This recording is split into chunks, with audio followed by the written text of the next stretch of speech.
നമുക്ക് ബാലന്റെയും ഗോമതിയുടെ ഇന്നത്തെ നല്ലൊരു കഥ കേട്ടാലോ? അങ്ങനെ ഇന്നത്തെ കഥയിൽ സുകന്യ കൃഷ്ണമംഗലത്തേക്ക് വന്നിരിക്കുകയാണ്. പിന്നീട് രാജശ്രീയോടും ഇന്ദിരാമയോടും നന്ദിതയോടും ഒക്കെ ദേവമംഗലത്തെക്കുറിച്ചുള്ള കുറ്റങ്ങളൊക്കെ പറയാണ്. എന്റെ പൊന്നോ, അവിടെ എന്തൊക്കെയാ നടക്കണേ? ഏ, ഈ പ്രസവം എന്ന് പറയുന്ന സംഗതി ആദ്യമായിട്ട് ദേവമംഗലത്ത് നടക്കുന്ന പോലെയാ. അവിടുത്തെ ഓരോ കോപ്രായങ്ങളൊക്കെ എനിക്ക് കണ്ടിട്ട് തോന്നുന്നേ. ദേവി ഉണ്ടല്ലോ, ദേവിയാണെങ്കിലോ ഒരു രാജകുമാരിയായിട്ട് നടുക്കിലിരിക്കുന്നു. അമ്മ മഹാറാണിയായിട്ട് ഗോമതി ചേച്ചി സൈഡില്, തോഴിമാരായിട്ട് മീനാക്ഷിയും മിത്രയൊക്കെ. എന്തൊക്കെ കോലാഹലങ്ങളൊക്കെയാണെന്നറിയാവോ? അവര് ദേവിയെ ശുശ്രൂഷിക്കുന്നു. അതൊന്നും കാണണ്ട കാഴ്ചയാന്നും പറഞ്ഞുകൊണ്ട് സുകന്യ എന്ന് ചിരിക്കുവാണ്. അപ്പോഴേക്കും അതെല്ലാം കേട്ട് കഴിഞ്ഞപ്പോ രാജശ്രീക്കും ഭയങ്കര സന്തോഷമായി. പക്ഷെ നന്ദിതയും ഇന്ദിരാമ്മ പരസ്പരം നോക്കുകയാണ്. അവർക്ക് ഭയങ്കര വിഷമമായി സുകന്യ ഇങ്ങനെയൊക്കെ വന്ന് പറയുന്ന കേട്ട് കഴിഞ്ഞപ്പം. പിന്നീട് സുകന്യ പറഞ്ഞു, എന്നെ കൊണ്ട് അവിടെ എങ്ങും ഇരിക്കാൻ പറ്റില്ല. ഒരു 5 മണിക്കൂർ തികച്ച് ഞാൻ അവിടെ ഇരുന്നിട്ടുണ്ടെങ്കിലേ എന്നെ മോർച്ചറിയിലേക്ക് എടുത്താൽ മതി. അത്രയ്ക്ക് ഭയങ്കര ചൂടല്ലേ അവിടെ. ദേ രാശ്രീ ചേച്ചി, മുറിയിലേക്ക് വന്നേ, ആ AC ഒന്ന് ഓണാക്കി തന്നെ, ഞാൻ ഇത്തിരി സമയം AC-ക്കകത്തിരിക്കട്ടെ എന്ന് പറഞ്ഞു. ആ ബാ സുകന്യ എന്ന് പറഞ്ഞു സുകന്യയെ വിളിച്ചുകൊണ്ട് രാശ്രീ മുറിയിലേക്ക് പോയി. ഇന്ദിരാമയും നന്ദിതയൊക്കെ പരസ്പരം നോക്കി. അവർക്ക് ഭയങ്കര സങ്കടമായി. ആ സമയത്ത് ഹാളിലിരുന്ന് പഠിച്ചുകൊണ്ടിരിക്കുകയാണ് മിത്ര. അപ്പോഴേക്കും ഗോമതി അങ്ങോട്ട് വന്നു. കോമതി വന്നിട്ട് പറഞ്ഞു, അല്ല മിത്രേ, നീ സുകന്യനെയും ധർമ്മനെ ഒന്ന് പോയി വിളിക്കാൻ പറയണം. എന്തിനാ അപ്പച്ചി ഇപ്പൊ എന്തിനാ അവരെ വിളിക്കണേ? അതെ, അവരാഹാരം ഒന്നും കഴിച്ചു കാണത്തില്ല. അതിന് ഉച്ചയൂണിന് സമയമായില്ലല്ലോ. സമയമാവുന്നുള്ളൂ. ഇത് രാവിലത്തെ കുറച്ച് കാപ്പി ഇരുന്നാ അവർക്ക് കൊടുക്കാം. ഞാനൊരു പപ്പടം കൂടെ കാച്ചിക്കൊണ്ട് വരാം എന്നും പറഞ്ഞ് ഗോമതി പോകാൻ തുടങ്ങിയപ്പോ മിത്ര പറഞ്ഞു, അതിന് സുകന്യേച്ചി ഇവിടെ ഇല്ലല്ലോ എന്ന് പറയണേ. ഇല്ല, എവിടെ പോയി? പുറത്തേക്ക് പോയി. പിന്നെ അവള് മുറി കാണും. നീ മുറി പോയി നോക്കാതെ എങ്ങനെയാ അവളുണ്ടോ ഇല്ലയോ എന്ന് അറിയുന്നേ? ഇല്ലെന്നേ, എനിക്കറിയാൻ മുറിയിലില്ലെന്ന്. ഞാൻ കണ്ടതല്ലേ പുറത്തേക്ക് പോകുന്നേ. എങ്ങോട്ടാ പോകുന്നതെന്ന് നീ ചോദിച്ചില്ലേ? ഞാൻ ചോദിച്ചില്ല. നിനക്ക് ചോദിക്കാൻ മേലായിരുന്നു എന്ന് ചോദിച്ചു. അപ്പോഴേക്കും ധർമ്മൻ അങ്ങോട്ട് വന്നു. ആ ചേച്ചി, നല്ല വിശപ്പുണ്ട്. എന്താ ചേച്ചി കാപ്പിക്ക് ഉണ്ടായിരുന്നേ? എനിക്ക് എന്തെങ്കിലും വേണമെന്ന് പറയാം. ദേ ദോശയുണ്ട്. ആ ദോശ 2 പപ്പടം കൂടെ ഉണ്ട്, സൂപ്പറാന്ന് പറയണം. അതേടാ, ഞാൻ പപ്പടം പൊള്ളിക്കാൻ പോവാ. നീ ഒരു കാര്യം ചെയ്യ്, സുകന്യയും കൂടെ വിളിക്ക്. അതിന് സുകന്യ ഇവിടെ ഇല്ലല്ലോ. സുകന്യ എവിടെ പോയി? സുകന്യ കൃഷ്ണമംഗലത്ത് പോയി. അത് കേട്ടപ്പോ ഗോമതിയും മിത്ര എല്ലാരും ഞെട്ടി. അപ്പോഴേക്കും മീനാക്ഷിയും കൂടെ അങ്ങോട്ട് വന്നു. സുകന്യ കൃഷ്ണമംഗലത്തേക്ക് പോയെന്നോ? നീ എന്തൊക്കെയാടാ ധർമ്മ പറയണേ? നിനക്ക് എന്താടാ? നിന്റെ സമനില തെറ്റിപ്പോയോ? നീ എന്തിനാടാ അവളെ അങ്ങോട്ടേക്ക് പറഞ്ഞു വിട്ടെ? ദൈവമേ, നിനക്ക് ഇത്രയെങ്കിലും ബോധം ഉണ്ടാ നീ അങ്ങനെയൊക്കെ ചെയ്യുമായിരുന്നോ? കൃഷ്ണമംഗലംകാർ ചെയ്ത് എന്താണെന്നറിയാലോ? കല്യാണം മുടക്കാൻ വേണ്ടി ചെയ്തും അതിനുശേഷം കാണിച്ചു കൂട്ടിയതൊക്കെ. ഇത്രയും വലിയ ക്രൂരതയൊക്കെ അവർ ഈ കുടുംബത്തോട് ചെയ്തിട്ട് നിനക്ക് പിന്നെ സുകന്യ എങ്ങനെ അങ്ങോട്ടേക്ക് പറഞ്ഞു വിടാൻ തോന്നി എന്നും പറഞ്ഞുകൊണ്ട് ഗോമതി വായി വന്നെല്ലാം പറയുവാണ്. ഒടുവിൽ ധർമ്മം പറഞ്ഞു, എന്റെ ചേച്ചി ഒന്ന് സമാധാനപ്പെട്. സുകന്യ കൃഷ്ണമംഗലത്തേക്ക് പോയത് അമ്മയെ കാണണം, സംസാരിക്കണം, അമ്മയുടെ അനുഗ്രഹം മേടിക്കണമെന്ന് പറഞ്ഞിട്ടാ. അങ്ങനെയാണോ? സത്യമാണോ നീ പറയണേ? അതേന്നേ. എന്നിട്ട് നീ എന്താടാ ഇത് മുമ്പേ പറയായിരുന്നേ? അതിന് ചേച്ചി എന്നെ ഒന്ന് പറയാൻ സമ്മതിച്ചിട്ട് വേണ്ടേ? എടാ, അത് പിന്നെ ഞാൻ അത്രയ്ക്ക് ഓർത്തില്ല. എന്റെ ചേച്ചി അവിടെ പോയി അനുഗ്രഹം മേടിക്കണം എന്നൊക്കെ പറഞ്ഞാൽ പിന്നെ എനിക്ക് പറഞ്ഞു വിടാതിരിക്കാൻ പറ്റുമോ? അതുകൊണ്ട് ഞാൻ പറഞ്ഞു പോയിക്കോളാൻ പറഞ്ഞു. ഓ അങ്ങനെയാണോ? ഇപ്പൊ തന്നെ വരുമല്ലോ അല്ലേ? ഇപ്പൊ തന്നെ വരുമെന്ന് പറയാണ്. പെട്ടെന്ന് ഗോമതി ഓർത്തെ, അയ്യോ എടാ, ഒരു പ്രശ്നം ഉണ്ടെന്ന് പറഞ്ഞു. എന്ത്? എടാ, നീ എത്രയും പെട്ടെന്ന് പോയി സുകന്യെ വിളിച്ചോണ്ട് പോവാ. ബാലേട്ടന് ഉച്ചയൂണിന് വരാൻ സമയമായി. അളിയനോ? അതെ, അളിയൻ വന്നിട്ടുണ്ടെ അറിയാലോ നിനക്ക് പിന്നെ എന്താ സംഭവിക്കുന്നതെന്ന്. കൃഷ്ണമംഗലത്ത് എങ്ങാനും സുകന്യ പോയെന്നറിഞ്ഞാൽ പിന്നെ തീർന്നു. അതോടുകൂടി ഇവിടെ ഒരു ഭൂകമ്പം ഉണ്ടാക്കും. മീനാക്ഷി പറഞ്ഞു, അതെ മാമൻ എത്രയും പെട്ടെന്ന് പോയി സുകന്യേച്ചിനെ കൂടെ കൂട്ടിക്കൊണ്ടു പോവാ. ധർമ്മം പറഞ്ഞു, ശരി ഞാനിപ്പൊ തന്നെ പോകാന്ന് പറയണം. എടാ, പെട്ടെന്ന് പോയി കൂട്ടിക്കൊണ്ടു വരണമെന്നൊക്കെ പറഞ്ഞു. പോകാൻ ചേച്ചിന്നും പറഞ്ഞുകൊണ്ട് ധർമ്മൻ അങ്ങോട്ട് ഇറങ്ങി. ആ സമയം ഗോമതിക്ക് നല്ല ടെൻഷനായിരുന്നു. എന്റെ ദൈവമേ, ഇനിയിപ്പോൾ എന്തൊക്കെയായിരിക്കും സംഭവിക്കാൻ പോതെ? അവര് വരുന്നതിന് മുമ്പ് എങ്ങാനും ബാലേട്ടൻ വന്നാൽ തീർന്നു എന്നൊരു ചിന്തയായിരുന്നു. ആ സമയം മുറിക്കകത്ത് ഭയങ്കര ചർച്ചയിലാണ് രാജശ്രീ സുകന്യ. അപ്പൊ സുകന്യയോട് രാജശ്രീ പറഞ്ഞു, ദേ കാര്യമൊക്കെ കാര്യം, പക്ഷെ നീ എപ്പോഴും ഇങ്ങനെ ദേവമംഗലത്തെ കുറ്റപ്പെടുത്തിക്കൊണ്ടിരുന്നിട്ടുണ്ടെങ്കിൽ അതത്ര ശരിയായിട്ടുള്ള കാര്യമല്ല. അമ്മയ്ക്കും നന്ദി ചേച്ചിക്കൊന്നും അത് ഇഷ്ടപ്പെട്ടിട്ടില്ല എന്ന് പറയണം. സുകന്യ പറഞ്ഞു, അവരുടെ ഇഷ്ടാനിഷ്ടങ്ങൾ ഞാനെന്തിനാ നോക്കുന്നേ? അതല്ല സുകന്യെ, ഈ പറയുന്ന ധർമ്മനാരാ? അമ്മയുടെ മോനല്ലേ. പിന്നെ ഗോമതി ചേച്ചി ആരാ? മോളും അല്ലേ. അപ്പൊ പിന്നെ അമ്മയ്ക്ക് ഇഷ്ടപ്പെടും അങ്ങനെയൊക്കെ പറഞ്ഞു കഴിഞ്ഞിട്ടുണ്ടെങ്കിൽ, ദേവമംഗലത്തെ കുറിച്ചുള്ള കുറ്റങ്ങളൊക്കെ പറഞ്ഞു കഴിഞ്ഞിട്ടുണ്ടെങ്കിൽ. സുകന്യ പറഞ്ഞു, ഞാനതൊന്നും നോക്കുന്ന കാര്യമില്ല. കുറ്റങ്ങളുണ്ടെ പറയും. അപ്പോഴേക്കും രാജശ്രീ പറഞ്ഞു, അതെ, ഈ കുറ്റവും കുറവെന്നൊക്കെ പറഞ്ഞിട്ടുണ്ടെങ്കിലേ അതെല്ലാവർക്കും ഉള്ള, അവർക്ക് മാത്രമല്ലല്ലോ, ദേവമംഗലംകാർക്ക് മാത്രമല്ലോ ഉള്ള. നിനക്കും കുറ്റങ്ങളും കുറവുകളും ഇല്ലേ? നിന്റെ കല്യാണം ഒന്നും മുമ്പ് കഴിഞ്ഞല്ലേ എന്ന് ചോദിച്ചു. അത് കേട്ടപ്പോൾ സുകന്യ ഒരു ഞെട്ടലോട് കൂടി നോക്കുകയാണ്. എന്നിട്ട് പറഞ്ഞു, ഇതേ നിന്റെ കല്യാണം കഴിഞ്ഞ കാര്യമൊന്നും ദേവമംഗലത്ത് ആർക്കും അറിയത്തില്ല. ഈ ധർമ്മനോ ഗോമതി ചേച്ചിക്കോ ബാലേട്ടനോ ആർക്കും അറിയത്തില്ല. അതെങ്ങാനും അറിഞ്ഞു കഴിഞ്ഞിട്ടുണ്ടല്ലോ പിന്നെ എന്താ സംഭവിക്കാൻ പോകുന്ന അറിയാലോ. അത് കേട്ടപ്പോൾ സുകന്യ പറഞ്ഞു, ദേ ചേച്ചി ചേച്ചി എന്താ ഇങ്ങനെയൊക്കെ പറയണേ? പിന്നല്ലാതെ ഞാനുള്ള സത്യമല്ലേ പറഞ്ഞത്. അതുകൊണ്ട് നീ അധികം കുറ്റവും കുറവൊന്നും കണ്ടുപിടിക്കാൻ പോയിരിക്കുന്നത് നല്ലത്. അതെല്ലാം കേട്ട് കഴിഞ്ഞപ്പോൾ സുകന്യ പറഞ്ഞു, എങ്കിൽ പിന്നെ ചേച്ചി എന്തിനാ നിർബന്ധിച്ച് എന്നെ കൊണ്ട് കല്യാണം കഴിപ്പിച്ചേ? ഞാൻ കല്യാണം കഴിക്കാനായിട്ട് താല്പര്യമാണെന്ന് പറഞ്ഞ് ചേച്ചിയുടെ അടുത്തേക്ക് വന്നു എന്ന് ചോദിച്ചു. അതെ, എനിക്ക് ചില താല്പര്യങ്ങളൊക്കെ ഉണ്ടായിരുന്നു. അതുകൊണ്ടാ. താല്പര്യങ്ങൾ? എന്ത് താല്പര്യങ്ങൾ?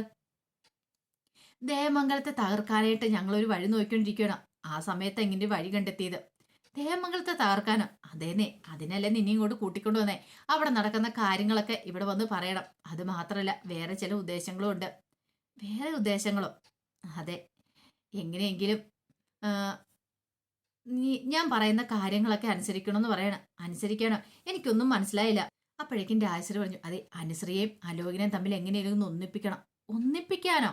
അതിന് അനുശ്രീക്ക് അലോകിനെ ഇഷ്ടമാണോ? അതേനെ, അവര് തമ്മിൽ ഇഷ്ടമാ.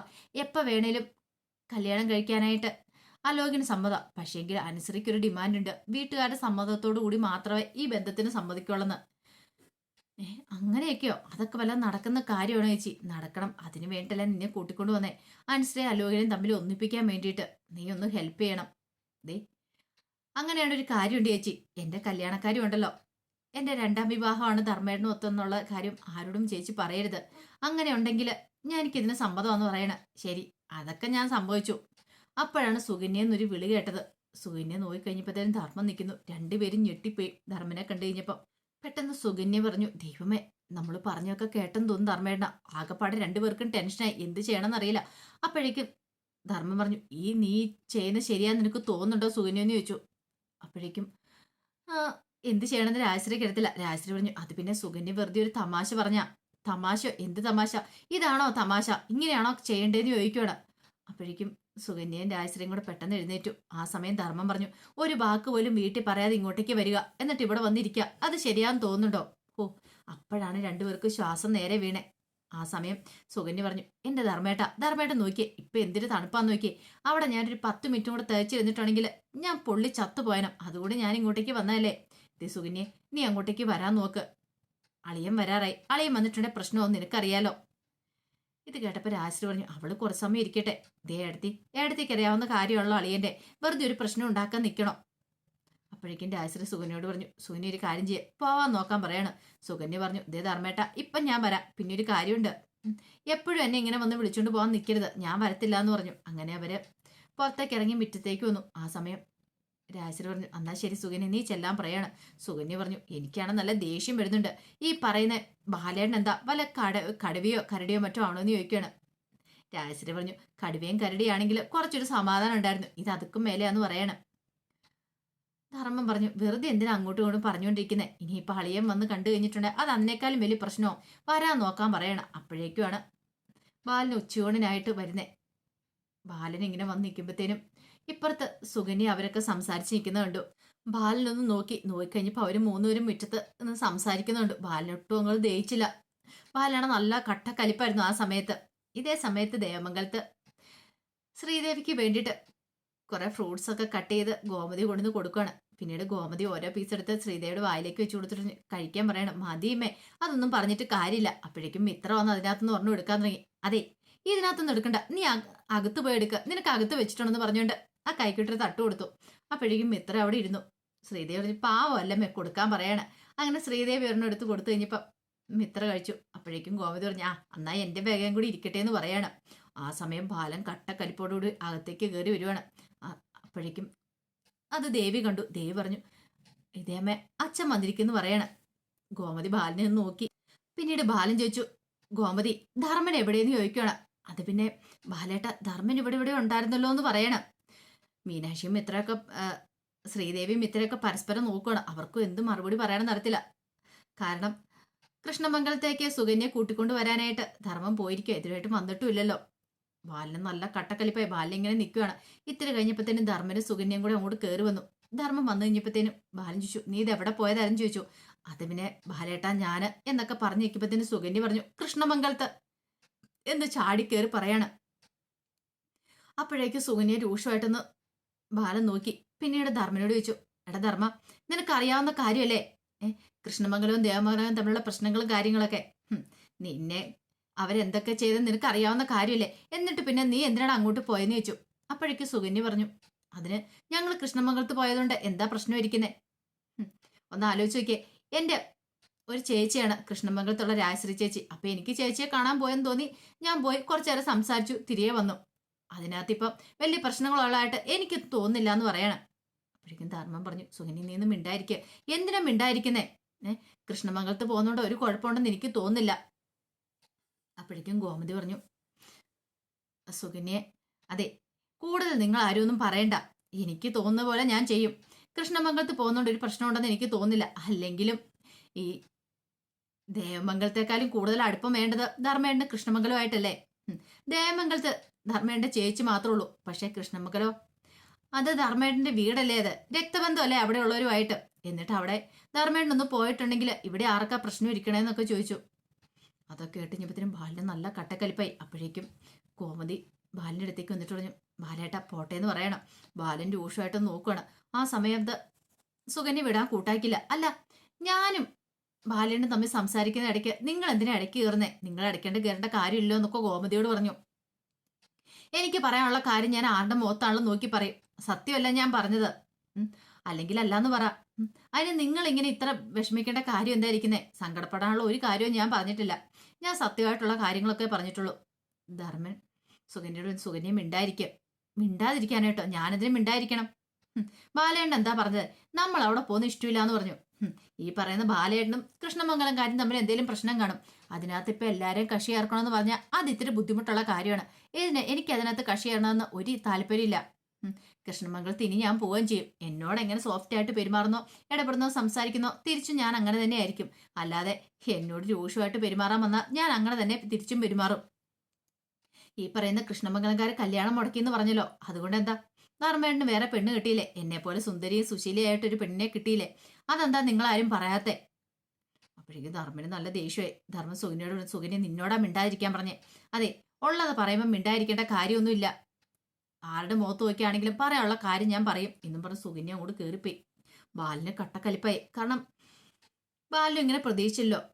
ആ സമയത്ത് ധർമ്മം ബാലിൻ്റെ അടുത്ത് നിന്നിട്ട് പറഞ്ഞു, ബാലേട്ടാ സോറി കിട്ടോ എന്ന് പറയണം. ബാലിന് അതിന് മറുപടി ഒന്നും പറയാതെ അങ്ങോട്ട് പോയി. അപ്പോഴേക്കും മിത്ര എന്ന് മീനാക്ഷിയോട് പറഞ്ഞു, അല്ല ശ്രീദേവിയോട് പറഞ്ഞു, എനിക്ക് തോന്നുന്നു മനഃപൂർവ്വം ആ ഒരു പ്രശ്നങ്ങൾ ഉണ്ടാക്കാൻ വേണ്ടി ഓരോന്ന് ചെയ്ത് കൂട്ടുന്നാന്ന് തോന്നേ. അങ്ങനെ പോലെ എനിക്ക് തോന്നുന്നതെന്നൊക്കെ പറയണം. ഗോമതിക്കൊക്കെ ഭയങ്കര വിഷമമായി. ഇത്തിരി കഴിഞ്ഞപ്പോൾ ധർമ്മം മുറിയിലേക്ക് വന്നു.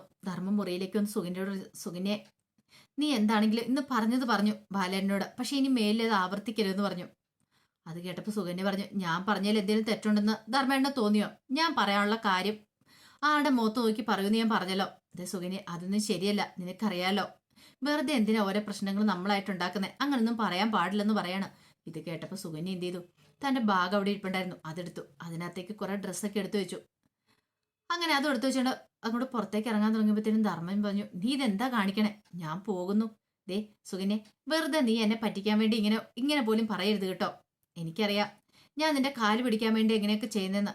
സംഭവിച്ചു വന്നിരിക്കുന്നു. സുകന്യ പറഞ്ഞു, കാല് പിടിക്കാൻ വേണ്ടിട്ടോ?